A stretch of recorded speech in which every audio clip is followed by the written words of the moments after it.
Hello friends, Kota study group में आपका स्वागत है। तो आज हम 19 की प्रथम पारी का पेपर सॉल्व करते हैं। फर्स्ट शिफ्ट में जो पेपर आया था उसको सॉल्व कर रहे हैं। उसके जीके के क्वेश्चन सॉल्व करेंगे और अलग अलग सब्जेक्ट वाइज अलग अलग वीडियो में आपको सॉल्यूशन कराया जाएगा। तो पहला प्रश्न देखते हैं। आपका पहला प्रश्न है आपके पास, बहुत बढ़िया प्रश्न आया है। पहला प्रश्न कि मई 2025 के अंत में राजस्थान सरकार और भारत सरकार की किस पहल के अंतर्गत राज्यव्यापी मॉक ड्रिल, आपको ये मेन जो टर्नर पॉइंट होते हैं, ये राज्यव्यापी व्यापी मॉक ड्रिल, ये बस एक ही लाइन अंडरलाइन पकड़ लेते हैं, उसी में आंसर आ जाता है आपका। कौन सा है? Operation shield. ऑपरेशन शील्ड के साथ हमारा सही आंसर हो जाएगा। हमारा सी ऑप्शन बिल्कुल करेक्ट है। जिन जिन्होंने सी आंसर किया है वो अच्छी बात है, उनका आंसर बिल्कुल सही है। अगला प्रश्न देखते हैं। अगला प्रश्न है आपके सामने। अगला प्रश्न मैथ का है तो इसको छोड़ देंगे, अगली वीडियो में देखेंगे। ये जीके का प्रश्न, प्रश्न तीसरा। अगला प्रश्न है राजस्थान और पाकिस्तान के बीच अंतर्राष्ट्रीय सीमा की कुल लंबाई। आपको बताया था मैंने कि रेड क्रेप लेखा की लंबाई कितनी है, तो ये पाकिस्तान और राजस्थान के मध्य जो लंबाई है वो कितनी है? 1070 किलोमीटर। ये अंतर्राष्ट्रीय सीमा है जो कि पाकिस्तान से लगती है। कौन सी सीमा है? अंतर्राष्ट्रीय सीमा है जो कि पाकिस्तान से लगती है। तो आपका ए आंसर बिल्कुल सही हो जाएगा। जिन्होंने जिन्होंने ए किया है उनका आंसर बिल्कुल सही है। अगला प्रश्न देखते हैं। निम्नलिखित में से किस ने विख्यात राजधानी काव्य संग्रह पग फेरों की रचना की? पग फेरों की रचना किसने की थी? तो मणि मधुकर के साथ हमारा सही आंसर हो जाएगा। डी ऑप्शन बिल्कुल आपका सही आंसर है। जिन्होंने डी किया है वो बिल्कुल सही है। अगला प्रश्न देखते हैं। अगला प्रश्न है आपके सामने। अगला प्रश्न है आपके सामने, देखिए। आपदा प्रबंधन चक्र निम्नलिखित में से कौन सा चरण अंत में आता है? तो कौन सा चरण सबसे अंत में आता है? तो आपका पुनः प्राप्ति, जो पुनः प्राप्ति का है वो क्या कहता है? सबसे अंत में आता है। तो देखिए अगला प्रश्न है आपके सामने। अगला प्रश्न है दिल्ली 2024 में सैयद मुश्ताक अली ट्रॉफी जो प्रतियोगिता की गई थी, सैयद मुश्ताक अली ट्रॉफी भारत में किस टीम ने जीती? तो वो कौन सी टीम ने जीती है? इसके साथ मुंबई के साथ सही हो जाएगा। मुंबई टीम ने उसको, सी आंसर आपका सही हो जाएगा। जिन्होंने सी किया है उसका आंसर बिल्कुल सही है। मुंबई मुंबई ने जीती थी वो ट्रॉफी। अगला प्रश्न है आपका राजस्थान का क्षेत्रफल भारत के कुल क्षेत्रफल का लगभग कितना प्रतिशत है? तो कितना है? 10.41% है। कितना है? 10.4%। इसमें सही आंसर हो जाएगा आपका भी, बिल्कुल सही है। अगला प्रश्न है आपके सामने।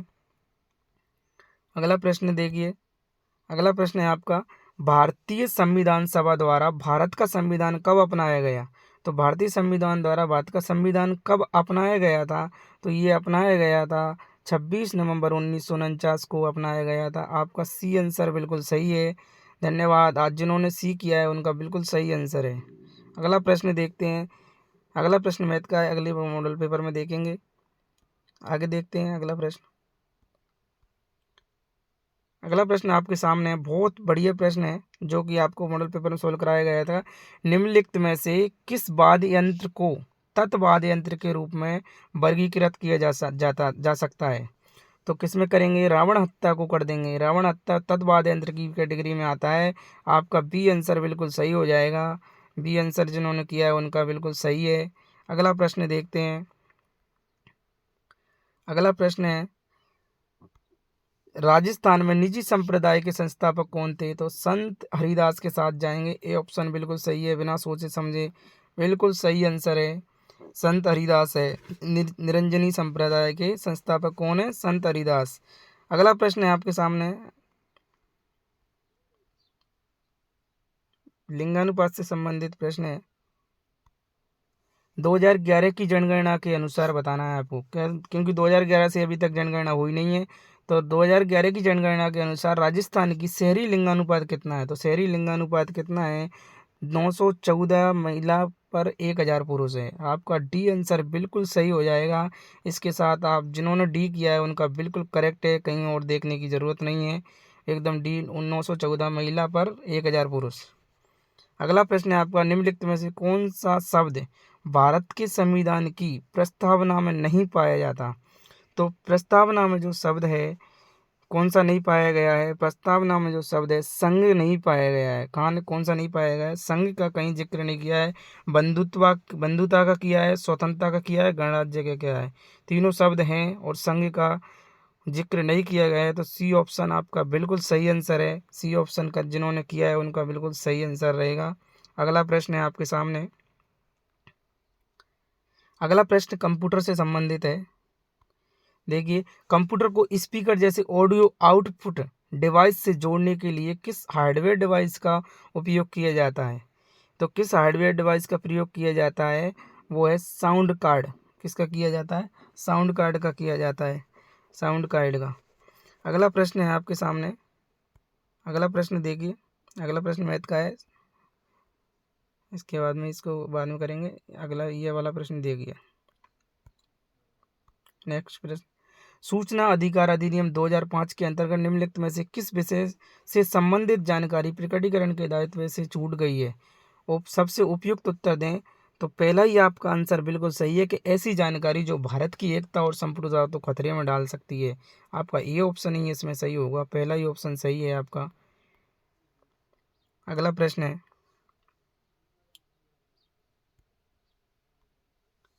निम्नलिखित में से किसने राजस्थान से ब्लू पोट्री पर अपनी चित्रकला के लिए अंतर्राष्ट्रीय ख्याति प्राप्त की है? तो ब्लू पोट्री का नाम आते ही आप किसका नाम लेंगे?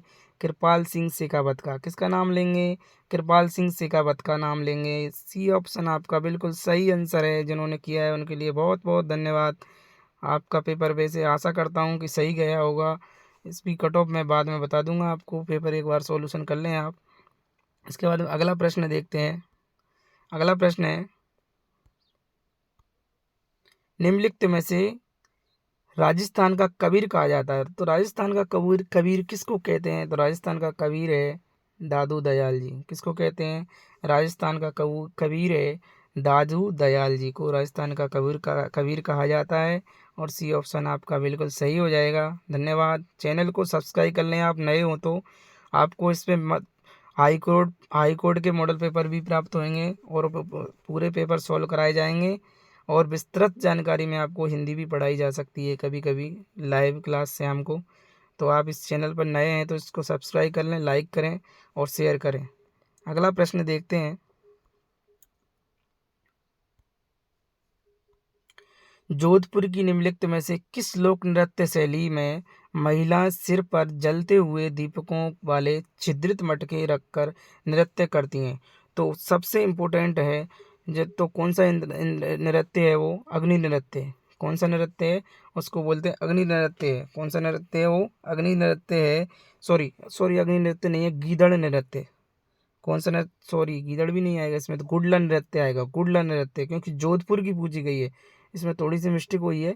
जोधपुर की पूछी हुई है तो गुडला नृत्य के साथ आपका सही आंसर हो जाएगा। बी आंसर करें, ये आंसर नहीं है। बी आंसर करें, बी आंसर। आप जिन्होंने बी किया है उनका सही है बिल्कुल। गुडला नृत्य राइट आंसर रहेगा। गुडला नृत्य, मिस्टेक हो गई है, सॉरी। अगला प्रश्न देखते हैं। लूणी नदी अतः निम्नलिखित में से किस में जाकर मिलती है? तो लूणी नदी है जो किस में जाकर मिलती है? तो लूणी नदी किस में मिलती है? कच्छ के रण में। किस में मिलती है? कच्छ के रण में मिलती है। किस में नहीं मिलती है? कच्छ के रण में मिलती है। बिल्कुल आपका सी आंसर सही हो जाएगा। अगला प्रश्न है आपके सामने।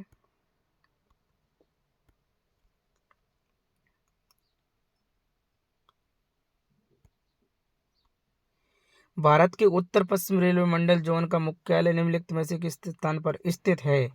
तो मुख्यालय उत्तर प्रदेश रेलवे जोन की बात आती है, उत्तर पश्चिम आते ही हम जयपुर के लिए सही आंसर कर देंगे। हमारा बी आंसर बिल्कुल सही हो जाएगा। जिन्होंने बी किया है उनका बिल्कुल सही है। अगला प्रश्न है आपके सामने। राजस्थान के जनजातीय संप्रदायों में प्रचलित लोक कला जिसमें सुई जैसे औजार से सजावट के लिए त्वचा में काले रंग को डाला जाता है, उसे कहते हैं, उसको क्या कहते हैं? गोदना कहते हैं। क्या कहते हैं? गोदना कहते हैं उसको। डी आंसर आपका बिल्कुल सही हो जाएगा। इसी के साथ अगला प्रश्न है आपका। अगला प्रश्न है आपका, निम्नलिखित में से कौन सी एशिया की दूसरी सबसे बड़ी कृत्रिम झील है? एशिया की दूसरी सबसे कृत्रिम बड़ी झील का नाम आते ही हम आपके साथ चले जाएंगे जैसमंद झील के साथ। बी ऑप्शन आपका बिल्कुल सही आंसर है दोस्तों। बी जिन्होंने किया है उनका बिल्कुल सही गया है। अगला प्रश्न है। अगले प्रश्न में आपका आंसर है, राजस्थान में जिला स्तर पर कौन सा सर्वोच्च न्यायिक न्यायालय है? जिला स्तर पर कौन सा होता है? तो स्तर पर जो न्यायालय होता है वो कौन सा होता है? जिला सत्र न्यायालय होता है। कौन सा होता है? जिला एवं सत्र न्यायालय होता है जिला स्तर पर। धन्यवाद। इसके बाद में अगला प्रश्न है आपका, निम्नलिखित में से कौन सा एक प्रोटीन जो पाचन एंजाइम है? साइंस से क्वेश्चन, जनरल साइंस से आया है। तो कौन सा है निम्नलिखित में से पाचन एंजाइम कौन सा है? तो हम आप पहले ऑप्शन के साथ ही चले जाएंगे, ट्रिप्सिन। ए ऑप्शन बिल्कुल सही है, इसमें ट्रिप्सिन होता है जो पाचन एंजाइम है। अगला प्रश्न है आपका, अगला प्रश्न है, सूची को मिलाइए। तो निम्नलिखित में से फर्स्ट सूची को भौतिक गुणों के आधार पर दूसरी सेकंड सूची की धातुओं से मिलाना जो करें उनको गुणों में प्रदर्शित करती है। तो पहला ऑप्शन है कमरे के तापमान पर तरल। तो इस कमरे के तापमान पर तरल किसके साथ चले जाएंगे? इसको इसको चले जाएंगे अपन, किसके साथ जाएंगे? पारा के साथ। किसके साथ जाएंगे? पारा के साथ। इसके बाद में जिसे आसानी से चाकू से काटा जा सकता है तो वो कौन सी धातु है? बहुत प्रचलित क्वेश्चन है, सोडियम है। इसके बाद में ऊष्मा का उत्कृष्ट चालक होता है तो चांदी होती है ऊष्मा का उत्कृष्ट चालक। ऊष्मा का कुचालक है तो शीशा है। ऊष्मा का कुचालक कौन है? शीशा है। यानी कि हमारा ए किससे मिल रहा है? 2 नंबर से। ए हमारा 2 नंबर से मिल रहा है। थोड़ा सा ऊपर करते हैं स्क्रीन को। ए हमारा किससे मिल रहा है? 2 नंबर से मिल रहा है। तो ए में हमारा 2 आ रहा है। ए में 2 किस में आ रहा है? ए में 2 आ रहा है, इसमें चौथे नंबर में और पहले नंबर में। ठीक है। और बी हमारा ए आना चाहिए। तो दूसरे दूसरे नंबर में भी ए, चौथे नंबर में भी ए। सी हमारा मिलाना है तो हमें सी किससे मिलाएंगे? डी से। यानी कि तीसरे में चौथे नंबर का आ रहा है तो ये हमारा डी ऑप्शन यहाँ पर सही होगा। कौन सा ऑप्शन सही होगा? आपका डी ऑप्शन बिल्कुल सही आंसर है। यहाँ पर डी ऑप्शन के साथ आप जाएंगे और ये आपका बिल्कुल करेक्ट आंसर है, डी ऑप्शन। धन्यवाद। बहुत ही बढ़िया, आपका प्रश्न अच्छा, आपका पेपर अच्छा गया हो, इसके लिए बहुत बहुत धन्यवाद। सभी का सिलेक्शन हो, सभी की अच्छी कट ऑफ जाने वाली है क्योंकि पेपर इतना लेवल ज़्यादा नहीं आया है। अगला प्रश्न देखते हैं, निम्नलिखित में से किस पर्यटन स्थल को पंच गौरव पहल के तहत जयपुर जिले का प्रतिनिधित्व करने के लिए चुना गया है? तो जयपुर जिले का प्रतिनिधित्व करने के लिए चुना गया है, किसको चुना गया है? आमेर दुर्ग को। किसको चुना गया है? आमेर दुर्ग को चुना गया है। आपका पहला ही ऑप्शन सही हो जाएगा, ए। अगला प्रश्न है आपके सामने, भारत की जनगणना 2011 के अनुसार राजस्थान के निम्नलिखित में से किस जिले में लिंगानुपात प्रति 1000 पुरुषों पर महिलाओं की संख्या सबसे कम दर्ज की गई है? तो सबसे कम दर्ज कहाँ पर की गई है? ये धौलपुर में की गई है। सी ऑप्शन के साथ आप चले जाएंगे, बिल्कुल सही आंसर है। धौलपुर जिला है जिसमें महिलाओं की जनसंख्या कम की गई है, पुरुषों पर महिलाओं की सबसे कम दर्ज किया गया था। राजस्थान के किस स्मारक को झुंझुनू का हवा महल कहा जाता है? तो आपको खेतड़ी का नाम पता ही है, बहुत ही फेमस क्वेश्चन है, हर एग्जाम में आता रहा है। तो खेतड़ी महल है। डी ऑप्शन बिल्कुल सही उसके साथ चले जाएंगे, डी ऑप्शन के साथ। डी ऑप्शन आपका बिल्कुल करेक्ट आंसर है। अगला प्रश्न देखते हैं। अगला प्रश्न आपके सामने है। साथियों, आपके जितने क्वेश्चन सही हुए हैं जीके में से वो आप कमेंट करके बताएं और दोस्तों को शेयर करें ताकि आपको भी पता लगे कि कितने कितने कितने लोगों के कितने कितने प्रश्न सही हुए हैं साथियों के। अगला प्रश्न आपके सामने है, राजस्थान में कौन से मेले को आदिवासियों का कुंभ भी कहा जाता है? तो आदिवासियों का कुंभ किसको कहा जाता है? बेणेश्वर मेला को आदिवासियों का कुंभ कहा जाता है। बी ऑप्शन के साथ सही चले जाएंगे आप। धन्यवाद। अगला प्रश्न देखते हैं। आशा करता हूँ आपके ये सभी प्रश्न सही हुए होंगे।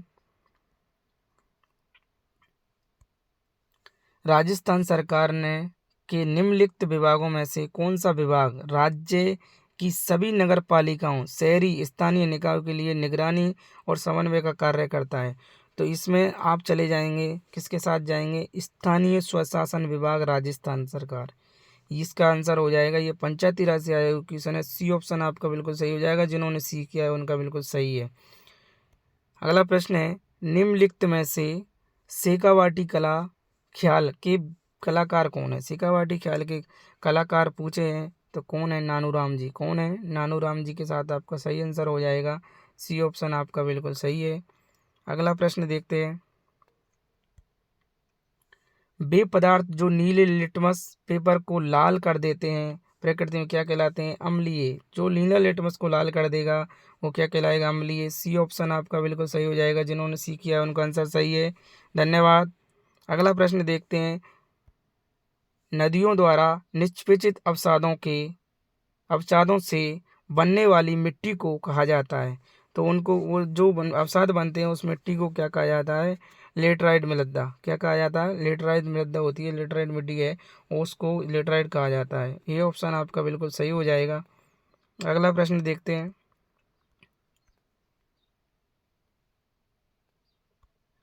अगला प्रश्न है, मार्च 1949 में 72 ग्रेटर राजस्थान का गठन निम्नलिखित में से किन राज्यों के एकीकरण के बाद था?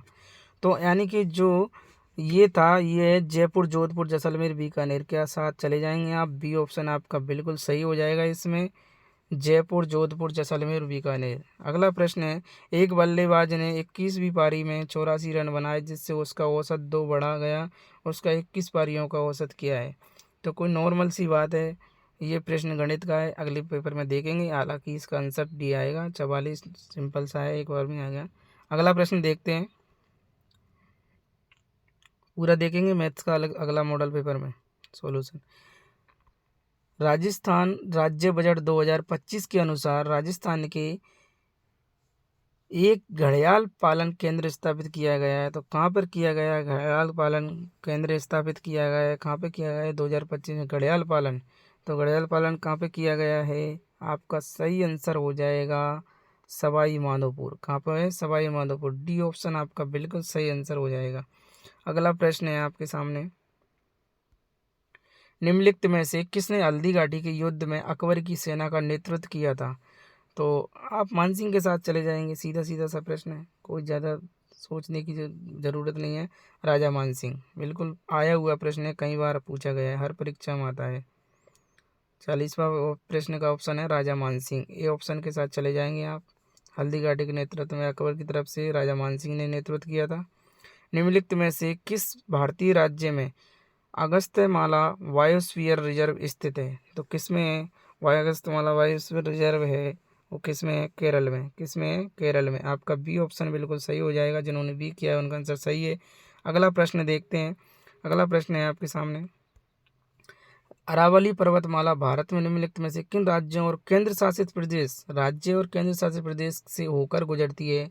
तो सबसे उपयुक्त आंसर कौन सा है? तो आप चले जाएंगे राजस्थान, दिल्ली, गुजरात के साथ। राजस्थान, दिल्ली, गुजरात के साथ। आपका बी ऑप्शन बिल्कुल सही है। जिन्होंने बी किया है उनका बिल्कुल सही आंसर है। धन्यवाद। अगला प्रश्न देखते हैं, अप्रैल 2025 में किसे भारतीय रिजर्व बैंक आरबीआई का उप गवर्नर नियुक्त किया गया? वे इस पद पर नियुक्त होने वाली पहली महिला बनी। तो पहली महिला की बात आते ही आप पहली महिला चले जाएंगे पूनम गुप्ता के साथ। किसके साथ? पूनम गुप्ता। आपका ए आंसर सही हो जाएगा इसमें। अगला प्रश्न है आपके सामने, अगला प्रश्न है, 8 से 10 जनवरी 2025 के दौरान 18वां प्रवासी भारतीय दिवस सम्मेलन कहाँ आयोजित किया गया? तो 18वां दिवसीय भारतीय सम्मेलन जो स्थापित किया गया वो कहाँ पे किया गया था?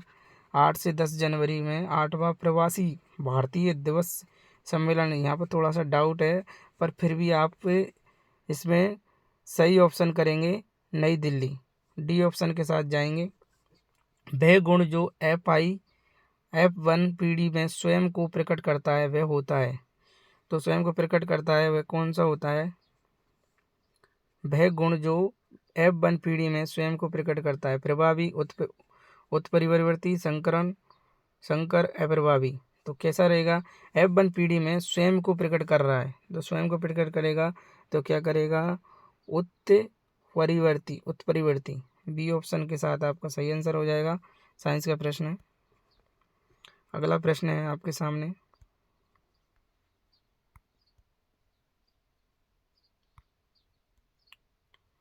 महाराणा प्रताप हवाई अड्डा। महाराणा प्रताप हवाई अड्डा का नाम सुनते ही डबोक हवाई अड्डा उदयपुर का नाम ले लेंगे, सीधा सीधा सा उदयपुर। आपका ये ऑप्शन बिल्कुल सही हो जाएगा इसमें। ये ऑप्शन बिल्कुल सही है। जिन्होंने ये किया है उनका सही है। अगला प्रश्न है आपके सामने, संघ सूची भारतीय संविधान की किस अनुसूची का हिस्सा है? तो 7वीं अनुसूची का हिस्सा है। संघ सूची का नाम आते ही 7वीं अनुसूची जाएगी।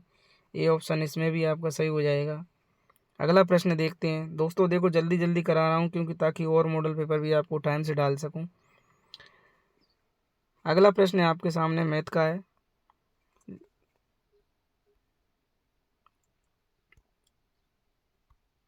भारत के संविधान का कौन सा अनुच्छेद धर्म, नस्ल, जाति, लिंग या जन्म स्थान के आधार पर भेदभाव में से संबंधित है? तो ये अनुच्छेद आते ही आप अनुच्छेद 15 के साथ जाएंगे। बी ऑप्शन सही है। जहाँ पे धर्म, जाति और नस्ल का नाम आते ही आप कहाँ चले जाएंगे? अनुच्छेद 15 में। कहाँ पे चले जाएंगे? अनुच्छेद 15 आपका सही आंसर हो जाएगा। जिन्होंने बी ऑप्शन किया है, अनुच्छेद 15 किया है, वो उनका बिल्कुल सही है। अगला प्रश्न है राजस्थान में जल संसाधन संरक्षण के लिए अपने प्रयासों के कारण निम्नलिखित में से किसे जल पुरुष का नाम दिया गया था? तो राजेंद्र सिंह को दिया गया। किसको दिया गया है? राजेंद्र सिंह को दिया गया है। बी ऑप्शन आपका बिल्कुल सही हो जाएगा। जलमैन कहा जाता है इनको। राजेंद्र सिंह को क्या कहा जाता है? जलमैन के नाम से जाना जाता है इनको। अगला प्रश्न है आपके सामने। अगला प्रश्न देखते हैं। अगला प्रश्न है 2011 की जनगणना के अनुसार राजस्थान की जनसंख्या घनत्व पिछली जनगणना की तुलना में क्या है? घटा है कि उतना ही रहा है, बढ़ा है? किसी भी तरीके से कह नहीं सकते। क्या किया है? क्या हुआ है? घटा है। क्या है? घटा है। ये ऑप्शन बिल्कुल सही है। अगला प्रश्न देखेंगे निम्नलिखित में से कौन सी नदी गंभीर नदी की सहायक नदी है? तो सेसा नदी है। कौन सी नदी है? सेसा नदी है। बी ऑप्शन आपका बिल्कुल सही हो जाएगा। इसी के साथ अगला प्रश्न है आपके सामने। कंप्यूटर से आया हुआ प्रश्न है डिवाई डिविगिंग क्या है? डिविगिंग पूछा है। कंप्यूटर का प्रश्न है, थोड़ा डाउट भी हो सकता है लेकिन फिर भी कोशिश करते हैं। सॉफ्टवेयर में त्रुटियों का पता लगाना और उन्हें करने की ठीक प्रक्रिया है। बिल्कुल यही पहला आंसर आपका सही है। इसमें पहला ही ऑप्शन सही रहेगा। राजस्थान के किस शहर को घंटियों का शहर कहा जाता है? तो आपका घंटियों का नाम आते ही झालरापाटन को याद कर लेना। हाँ, ये ऑप्शन बिल्कुल सही है आपका। ये ऑप्शन के साथ चले जाएंगे, झालरापाटन। अगला प्रश्न है आपके सामने। राजस्थान के निम्नलिखित में से किस क्षेत्र में क्षेत्रफल की दृष्टि से वन आवरण सबसे कम है? तो कौन सा है? चुरू जिले में चला जाएंगे। ये ऑप्शन आपका सही हो जाएगा। चुरू में वन आवरण बिल्कुल कम है इन जिलों की तुलना में। अगला प्रश्न देखते हैं। निम्नलिखित में से कौन सा मिट्टी के क्षरण का लक्षण नहीं माना जाता? उपरोक्त कौन सा है मिट्टी के क्षरण का नहीं माना जाता? तो कौन सा नहीं माना जाएगा? अधिक मृदा लवणता, मृदा अपरदन में बढ़ोतरी, उच्च रासायनिक विषाक्तता, अधिक हुमस मात्रा। तो निम्नलिखित में से मिट्टी के क्षरण का लक्षण नहीं माना जाता। अधिक हुमस मात्रा नहीं माना जा सकता। कौन सा? अधिक हुमस मात्रा नहीं माना जा सकता। डी ऑप्शन के साथ चले जाएंगे। सिद्धमुख प्रमुख सिंचाई परियोजना मुख्य रूप से राजस्थान के निम्नलिखित जिलों को लाभ पहुंचाती है। तो सिद्धमुख जो परियोजना है वो कौन से जिलों को लाभ पहुंचाती है? किनको पहुंचाएगी? वो हनुमानगढ़ और चूरू को लाभ पहुंचाती है। किसको पहुंचाती है? हनुमानगढ़ और चूरू को लाभ पहुंचाती है। डी ऑप्शन के साथ चले जाएंगे। अगला प्रश्न है आपके सामने। अगला प्रश्न है किशनगढ़ चित्रकला शैली उस प्रसिद्ध चित्रकला पेंटिंग का नाम बताइए जिसे एरिक डिक्सन, आपको पता ही है एरिक डिक्सन का नाम आते ही हम वनी टनी के साथ चले जाएंगे। एरिक डिक्सन का नाम आते ही कहाँ चले जाएंगे? वनी टनी के साथ चले जाएंगे। डी ऑप्शन आपका बिल्कुल सही हो जाएगा। जिन्होंने डी किया है उनका बिल्कुल सही आंसर है। राजस्थान की पहली महिला मंत्री कौन थी? तो पहली महिला मंत्री का नाम आते ही कमला बेलीवाल के साथ चले जाएंगे। कौन थी? कमला बेलीवाल पहली महिला मंत्री थी। डी ऑप्शन के साथ चले जाएंगे। जिन्होंने डी किया है उनका सही है। अगला प्रश्न देखते हैं। अगला प्रश्न है निम्नलिखित में से कौन सी सूखी पत्तियों के निपटान की सबसे पर्यावरण अनुकूल विधि है? तो कौन सी है? प्लास्टिक थैलियों में भरकर कचरे में डिब्बे में फेंकना, जलाना, खाद बनाना, नदी में फेंकना। अनुत्तरित प्रश्न। तो सी ऑप्शन आपका सही हो जाएगा इसमें। इसके बाद में दोस्तों हिंदी के प्रश्न आ गए हैं। इनको अगले मॉडल पेपर में सॉल्व करेंगे। धन्यवाद। आप ये ज़रूर बताना कमेंट करके और वीडियो को सब्सक्राइब करना, शेयर करना और कमेंट में ये बताना कि आपने कितने प्रश्न सही किए हैं। कोटा स्टडी ग्रुप में आपका स्वागत है। धन्यवाद।